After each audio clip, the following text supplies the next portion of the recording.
Dios te bendiga, que el Señor bendiga tu vida de manera muy especial. Agradecemos al Señor. Agradecemos al Padre porque nos ha regalado un día más de vida y aquí estamos para una enseñanza más de lo que son estos estudios semanales denominados Parashá. Y hoy corresponde la Parashá Vayikra y lo llamó. De manera que vamos a estar leyendo, empezamos el libro de Levítico, Vayikra, Levítico. Así es que vamos a estar compartiendo lo que es la porción del día de hoy. Y voy a leer en el capítulo 1, dice, él llamó a Moshe y el Eterno le habló desde la tienda de la cita. Escuche lo que representa el Mishkan, el tabernáculo. Él llamó a Moisés y el Eterno le habló desde la tienda de la cita para decir, habla a los hijos de Israel y diles, cuando una persona de ustedes traiga una ofrenda al Eterno de animales terrestres o de ovino o de bovino, ofrecerán una ofrenda. Si su ofrenda es ofrenda de ascensión de ovino, deberá ofrecer un macho sin defecto a la entrada de la tienda de la cita. Lo traerá voluntariamente delante del Eterno. Él apoyará su mano sobre la cabeza de la ofrenda de ascensión y le será apta para expiar por él. Y vamos a dejarlo ahí. Habla de la parte que tiene que ver con lo que son los korbanot.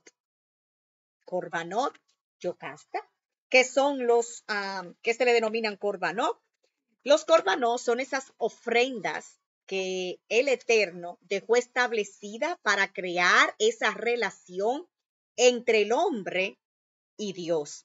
Bien, y más que traducirse como esa ofrenda, korbanot se traduce como acercarse a él. Básicamente eso es lo que intenta hacer el korbanot. Vayikra, en su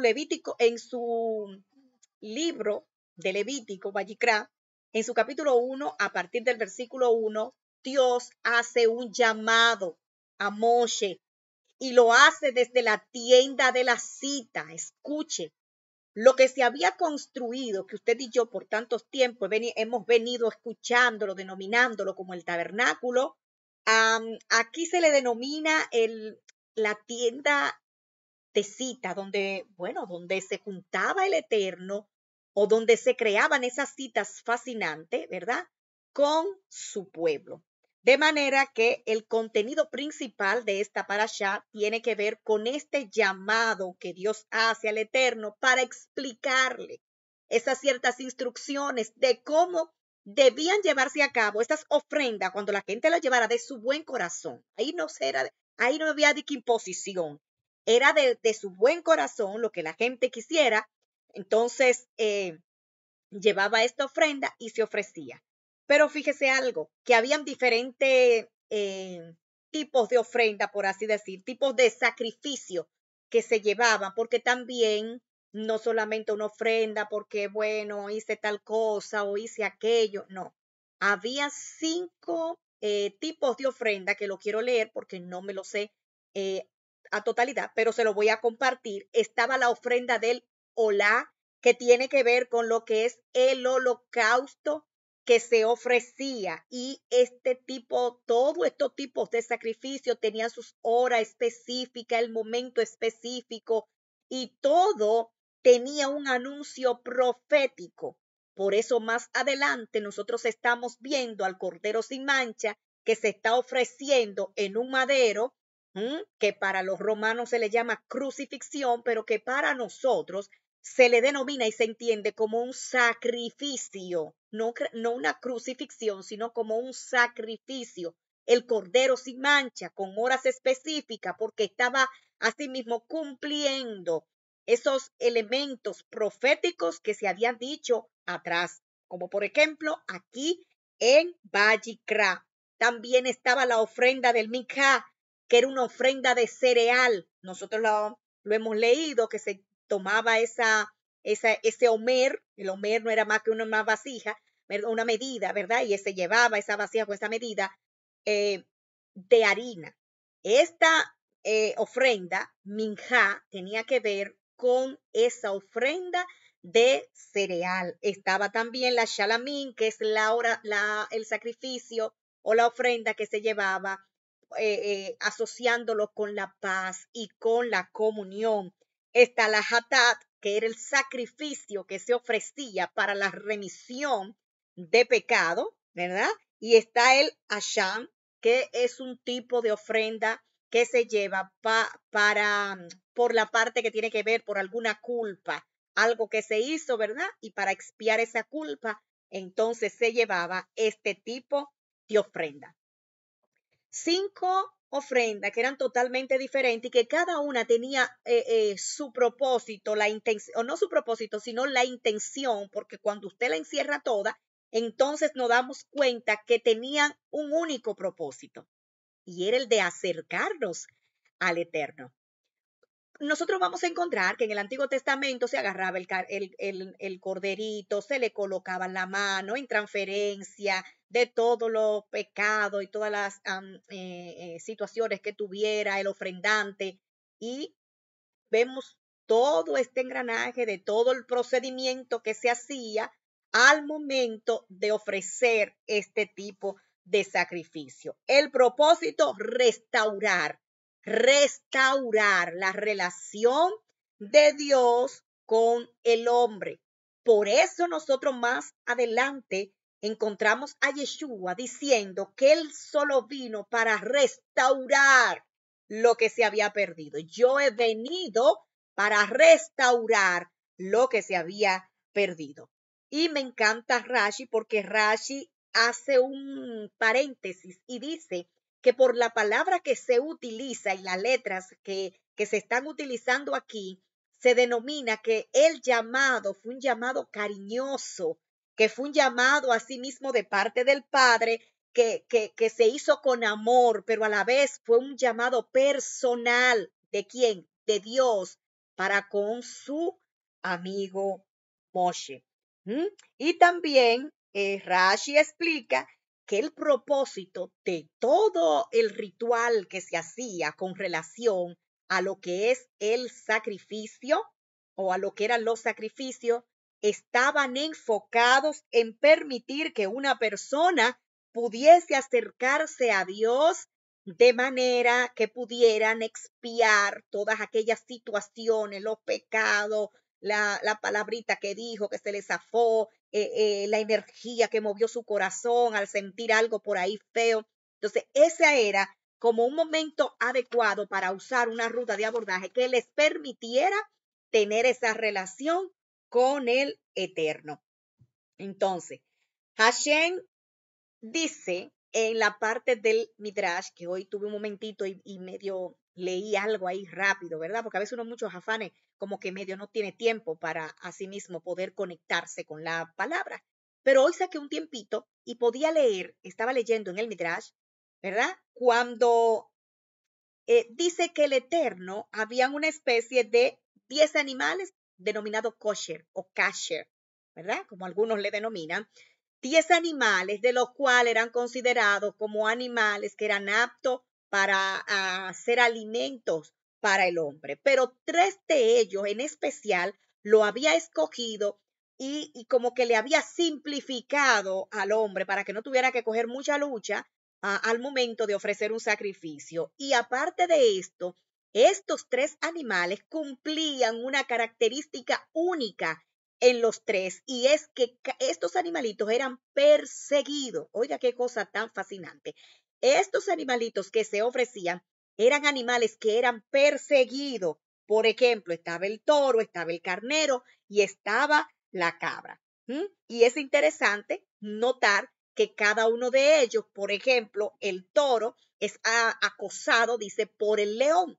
El carnero es acosado o perseguido por el lobo y la cabra por el puma. Y ellos son perseguidos. Y todo esto lo que deja como enseñanza o ese aprendizaje a nuestra alma es que el Eterno siempre está del lado del que es la víctima y no del atacante. Dios siempre va a estar del lado del que está en la posición de víctima. Y hago un paréntesis por si acaso usted se cree que usted entonces le va a resultar si se hace la víctima. No, es que en la posición, en la situación que se esté dando en ese momento, usted esté ahí en esa posición de víctima y que todos los vean, que todo y principalmente el Eterno se dé cuenta. Entonces ahí está el Señor con aquellos que son atacados, con aquellos que son acosados, con aquellos que son perseguidos. Es muy interesante lo que se está hablando aquí.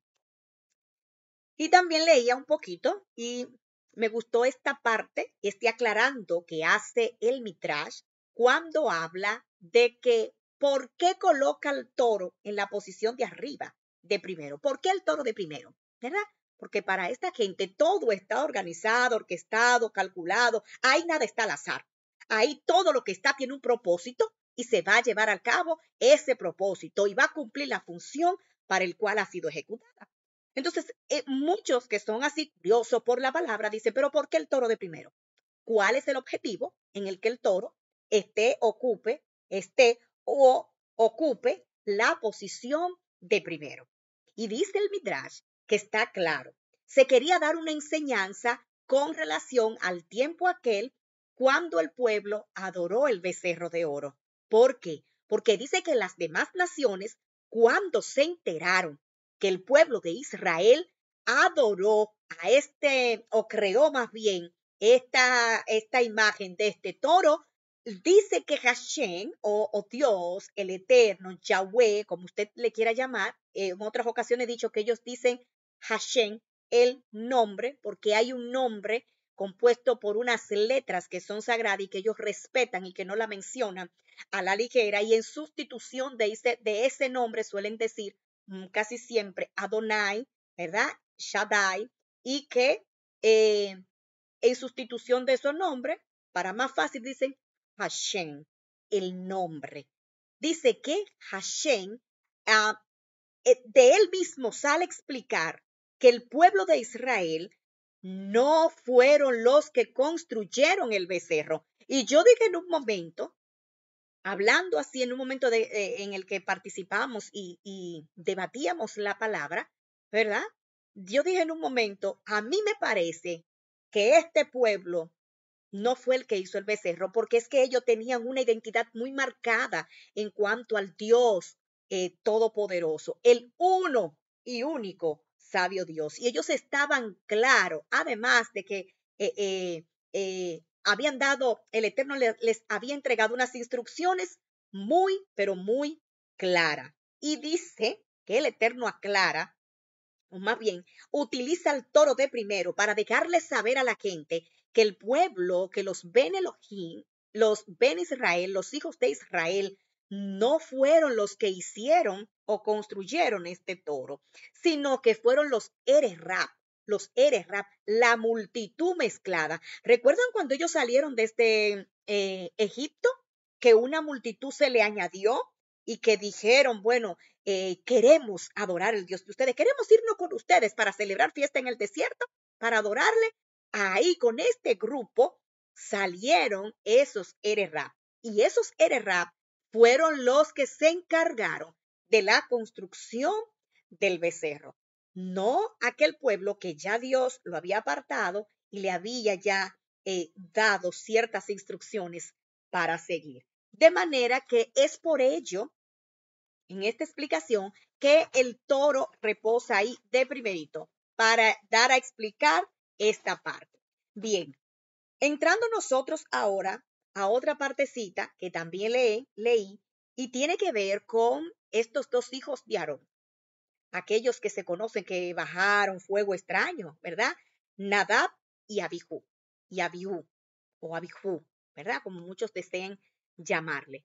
Estos muchachitos, miren, estaban dotados de unas serie de cualidades raras que no todos podían tener, sino que algunos que el Señor seleccionó y les dotó de estas cualidades que el autor denomina cualidades que eran fuera de lo común, o sea, que no cualquiera podía tener esas cualidades que tenían estos dos muchachos. Pero encima de esto, ellos eran estudiosos de la Torá y dice que todo el mundo tenía los ojos puestos en ellos y se caracterizaban por tener un grado de rectitud que obviamente no todo el mundo la podía tener, pero había una situación en ellos.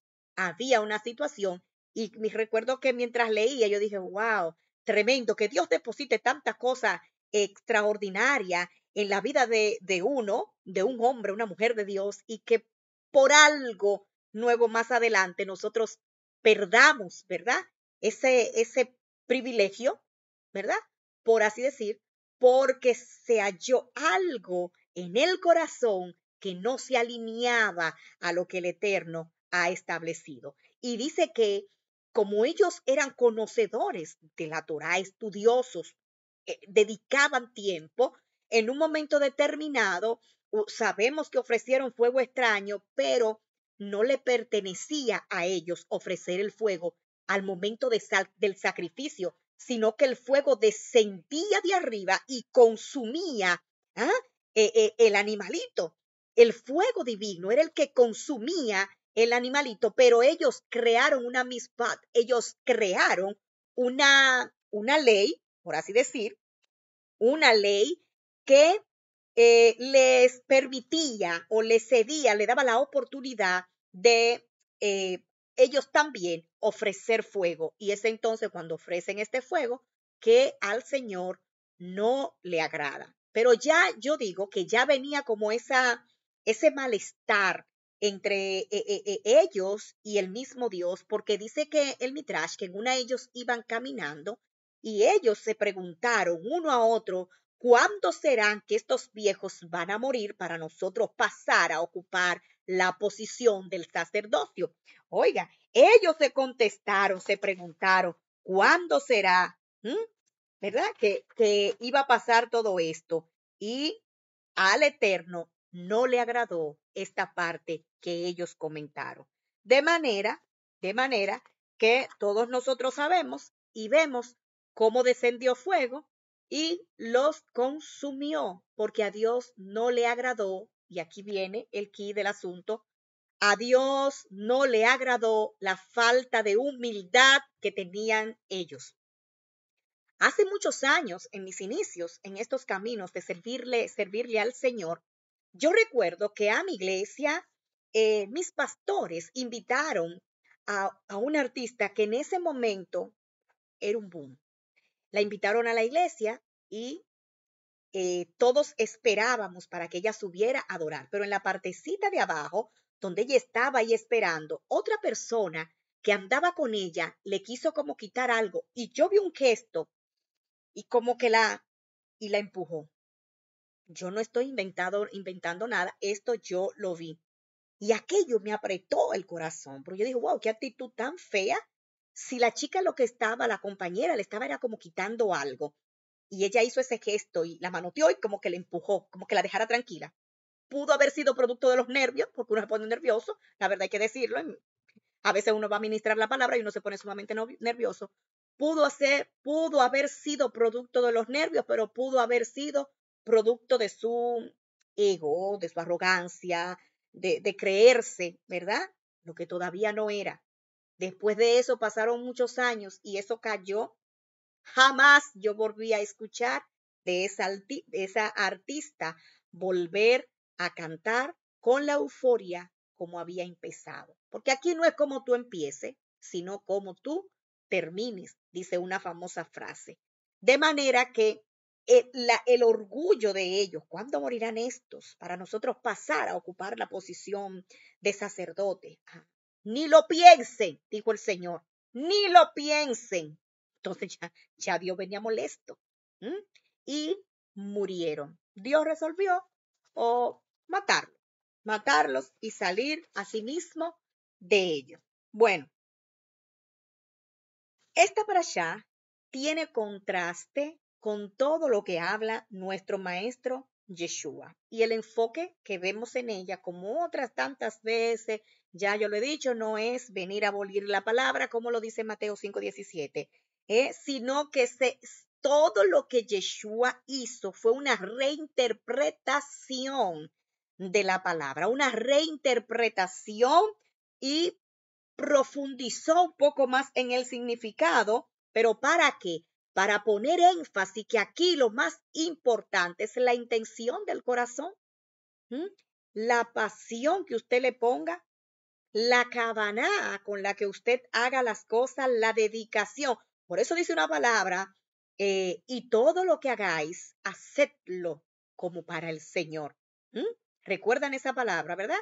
No recuerdo bien si es en Colosense, pero está por ahí la palabra. No recuerdo bien dónde lo dice. Entonces, Yeshua no viene a cambiar nada, sino a hacer una reinterpretación y hacer que la gente vuelva en sí y se enfoque en lo que se tienen verdaderamente que enfocar.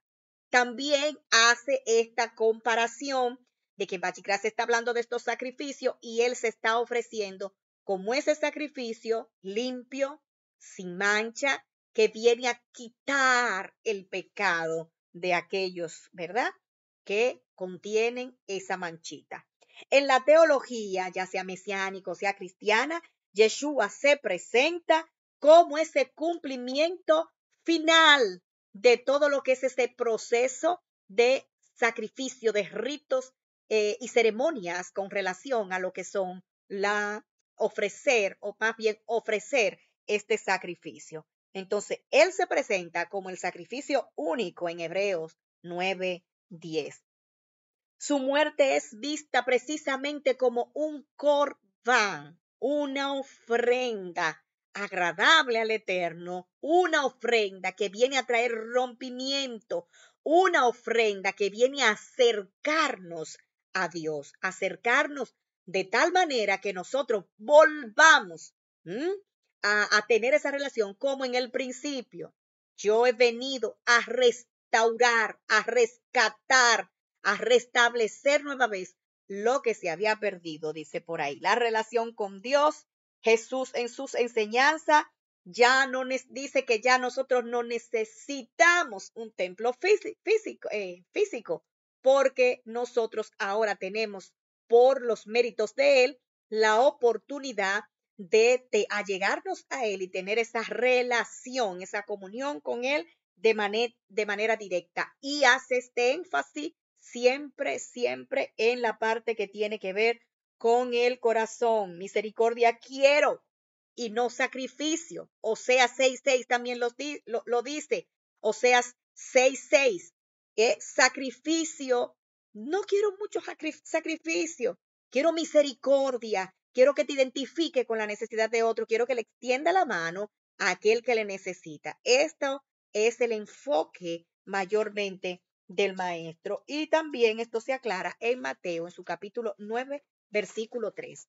Y aquí tengo un recuadro que preparé hablando, por ejemplo, de la parte que tiene que ver con la Parashá Vayikra y las enseñanzas de Yeshua. Por ejemplo, en la parte del tema, en los medios de expiación, ¿qué se utiliza en Vayikra? El sacrificio de los animales, de ese corderito. En la enseñanza de Yeshua, él se ofrece como ese sacrificio que tiene todo lo que son elementos proféticos, murió a una hora determinada, a partir de una hora específica, inicia todo lo que es el preparativo para ofrecer ese cordero y a la hora exacta era ofrecido ahí en el holocausto. Así mismo pasó con Yeshua, solo que no fue directamente como en los sacrificios así que se hacían en el antiguo templo, sino que aquí fue un sacrificio en un madero, ¿verdad? En el tema habla de un lugar para ofrecer ese sacrificio. Vayikra nos provee el Mishkan, el Mishkan, el tabernáculo, pero Yeshua en sus enseñanzas está diciendo donde hayan 2 o 3, ahí estoy yo. ¿Mm? Donde hayan 2 o tres. Fíjense que ni siquiera es mucha multitud. Donde hayan 2 o 3, ahí estoy yo. En cuanto al tema, habla de ese acceso a Dios en la parashá. Lo vemos que todo esto se da a través del sacerdote.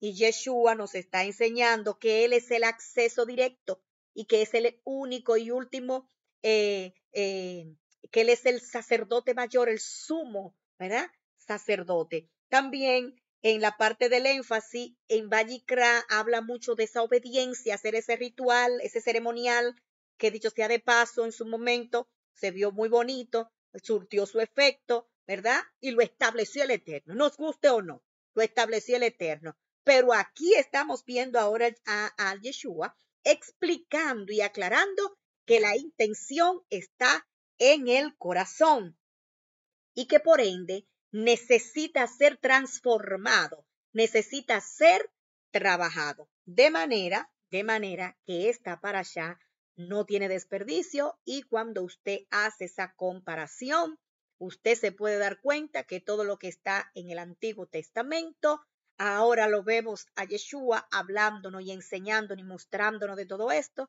pero que toda la palabra que él está citando están en el Antiguo, ¿verdad? Y la está asimismo poniéndola en contexto en el momento de las enseñanzas que está teniendo con sus talmidines, con sus discípulos. Amén. Así es que Corbán dije que es una ofrenda que se denomina acercarse, que se utiliza para acercar al hombre con su Padre Celestial. El sacrificio debe ser sin mancha, sin defecto, ya nosotros eso lo sabemos, ¿verdad? Porque nos lo han predicado y lo han explicado en las enseñanzas, que en el instituto, que en los seminarios bíblicos, en todo esto. Y ahora tenemos a Yeshua, que es el Cordero, que viene sin mancha. Recuerdan que en una ocasión, me parece que fue por aquí que hablé de la parte de que yo decía, ¿por qué si Yeshua no tenía mancha alguna, Juan estaba bautizando para perdón de pecado?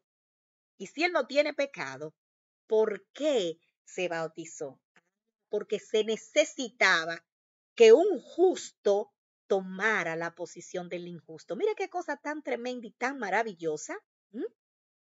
Este justo vino a tomar la posición del injusto, se bautizó y asimismo, y a mí me encanta porque dice que del cielo salió esa voz que dice, ese es mi hijo amado en quien yo tengo complacencia. Ese hijo, aleluya, es el que vino a abrir el camino para que usted y yo hoy estemos asimismo en la presencia del Señor y que a mí se me permita por lo menos enseñar la palabra de parte del Eterno. Esto solamente lo hizo mi maestro, mi Yeshua. Y la parte también que Vayikra habla de la parte de la sangre, Levítico en su capítulo 17:11, habla de la sangre que purifica. Y también encontramos que en Hebreo 9:22 dice que sin derramamiento de sangre, entonces no hay perdón de pecado. Por ello, nuestro Yeshua tuvo que ser sacrificado y derramar su sangre en la cruz del Calvario por ti y por mí. Así es que esta ha sido la parashá del día de hoy, esperando que haya sido de bendición. Le pido al Padre que abra la ventana de los cielos a favor de ustedes y que les sea ministrada de manera especial, que los diseños, que el intelecto divino les sea a sí mismo entregado y más un día como hoy. Así es que el Señor les guarde y le prospere de manera muy especial. Shalom, shalom. Pásenla lindo y disfruten este descanso.